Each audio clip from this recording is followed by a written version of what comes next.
All right, everybody. Welcome back. It is Loki Season 2, Episodes 1 through 4, non-spoiler. Non-spoiler. And it's not going to be a super long review. It's just going to be kind of a breakdown of my journey through 1 through 4 and everything that I did with it so far and kind of what I thought. But again, non-spoilers, because the first episode doesn't drop, I think, until either tomorrow or the next day. Soon. But that's the first episode. The other 3 will be week to week to week. So here's how I'm going to do it. I reacted to all 4 episodes. I got a screening links for 4. I watched all 4 of them, and I'll release them. This obviously is coming out first. You're gonna. Well, actually, my immediate reaction to episode 1 came out first. Then you're gonna get this, and then you'll get the immediate reaction that I did for 2 and 3 and 4. So when you see all the Loki stuff, and I'm wearing all this, that's why you know. So. Before I even do any of that, if you're brand new to the channel and you want to find any of the short form stuff we do, the long form stuff, the podcast stuff we do, all of it, help us get to 100,000 this month. It's my birthday month, and we're trying to get to 100 by the end of this month. So be part of the community, if you please. Okay, so season 1 of Loki, I really enjoyed it a lot. And I go back and forth, switch back and forth between that and WandaVision as far as what I think my favorite Marvel show is so far. What Loki did was it was able to make sense of, obviously in the MCU timeline that we knew, Loki got killed by Thanos, and you're like, well, how the hell is he going to survive? And then the events of what happened in Endgame when he disappears kind of plays into season 1 and how we all know from when just seeing the Loki that made it all the way to Thanos, he had one of the best arcs in the MCU because of the different. He had a good heart. He just went through a lot of stuff. But he also had a real thirst for power because he wanted to be he wanted to be in his father's good graces and all these different things. And so you get that essence of this. This is the Loki that came right out of the first Avengers, and he has progressed even more so than the Loki that we saw in the original timeline. So all the stuff that happened with He Who Remains in that first season then led us to this season. And again, I'm not giving you any spoilers from season 2, but I'm telling you about season 1. And at the end of season 1, we got He Who Remains gets capped by Sylvie. And he warned him. He said, well, if that happens, all hell's going to break loose. And we saw a little bit of that with, obviously, in Ant-Man and Quantumania. And at the end of Quantumania, you saw that post-credit scene where Mobius and Loki are out searching, and they find a variant of He Who Remains. So we start off in this, right where we left off. And you remember at the end of season 1, Loki's at the TVA, and he sees Mobius. He's like, look, we got to figure this out. And he's like, who are you?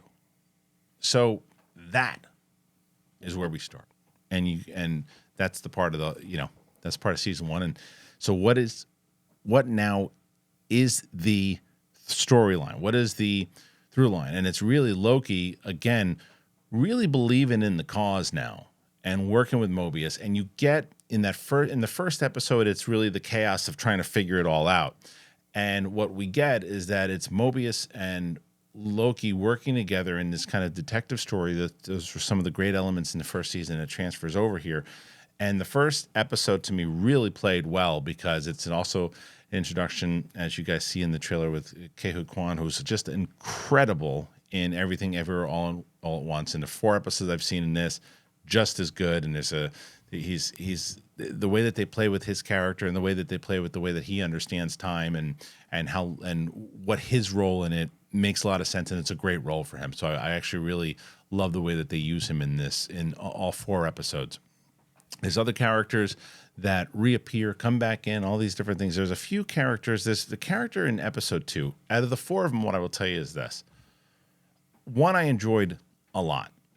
2 was my least favorite. And you're going to see in my immediate reaction, there's a character that they introduce that as the story does progress, as I understand the usage of the character, and I couldn't tell if I thought that the directing of the acting wasn't the best, or the performance, or the choices. I didn't really know. And then I was like, well, is it the character? And I think it's more so the character himself. There's one particular actor that I might give a little crap to from the way it's kind of moving around in the episode. I think it's just he's just kind of overcooking it. But you can see that in the actual overreaction, the actual reaction. Maybe it is an overreaction in the reaction.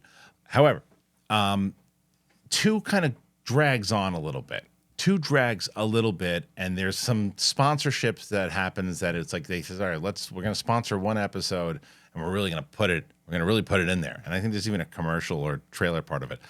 So I was worried when I saw, because there's a couple goofy things happening in 2, and I said I was worried about it. I was like, is this going to be the tone overall? And then 3 really kicks into gear. 3 is a good episode because what happened at the end of 2, I'm like, my overall concern with the MCU, which was what ties into the greater scheme of things, like the thing that we're trying to talk about leading into the Kang dynasty and leading into this multiverse stuff. Like, where is that? And then they go, shut up, stupid. Just watch the episode 3 and watch episode 4. And once you get to 3 and 4, you go, whoa, they turn on the heat. 4 is awesome. 4 is awesome.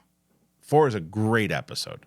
I was on the edge of my seat the entire time, and they continued to build things up, and they build on their relationship. And Tom Hiddleston and Owen Wilson are they absolutely it's the two, their dynamic and their chemistry carries the show forever. I don't want to give away certain other performances of things that happen. So what I'll say is there's other performances from people that you're expecting to be good, and they're great, There's a lot of people who are just knocking it out of the park with their performances. But 4 is so good because there's some things that happen in 4 that, I did you'll see me just kind of like, no, wait, what, come on. Like, that happens a couple times, and it happened. When I watched the end of 2, I was like, okay, I'll watch 3 now. When I finished 3, I was like, oh, I gotta see what's going on with 4. When I finished 4, I was like, no, why isn't 5? Why didn't they send 5? Oh, why didn't they send 5? I need to find out what the hell's going on now, because a lot of times I can say in these shows or these movies, well, this is going to happen. That's going to lead to this. And then obviously they'll get there, and it's okay. That's just the predictable thing that normally happens in these movies. And okay, that wasn't the case for 4 for me. I didn't expect a lot of stuff to happen in 4.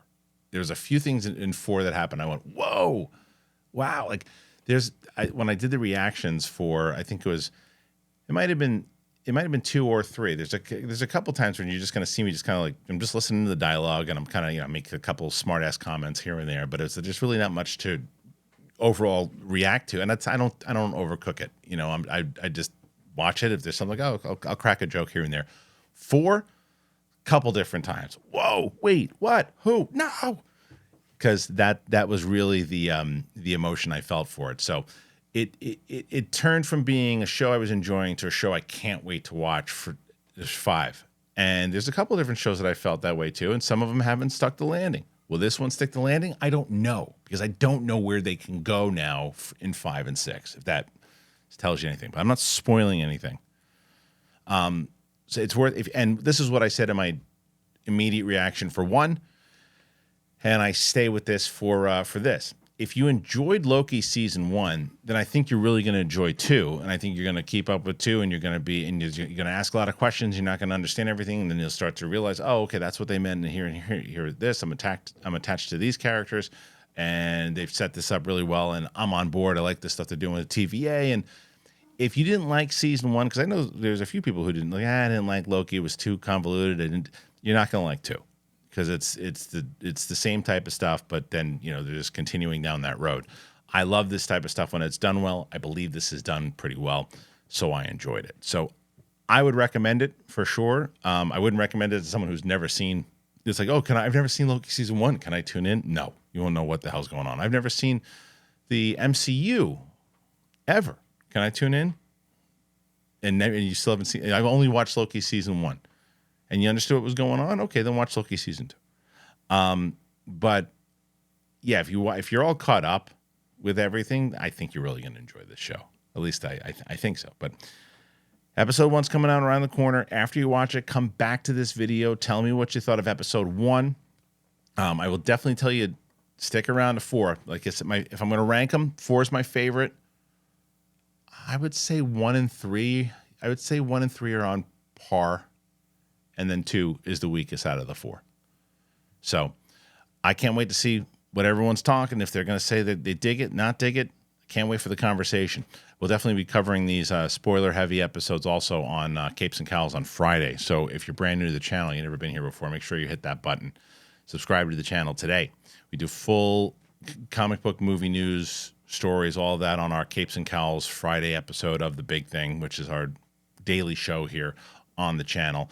Short form, long form, all of it. We have it all. So be part of the community and hit that button. But thank you for joining us today on the channel. Leave a comment, throw a like in there. It helps tremendously. And we'll see you soon. If you like UAP stuff, man, if you're into it, you might not be, but if you are, we got the full UAP show coming on a little later with myself and Mark Riley. Thanks for joining us. We appreciate it. See you on the next time. On the next time? Sure, on the next time.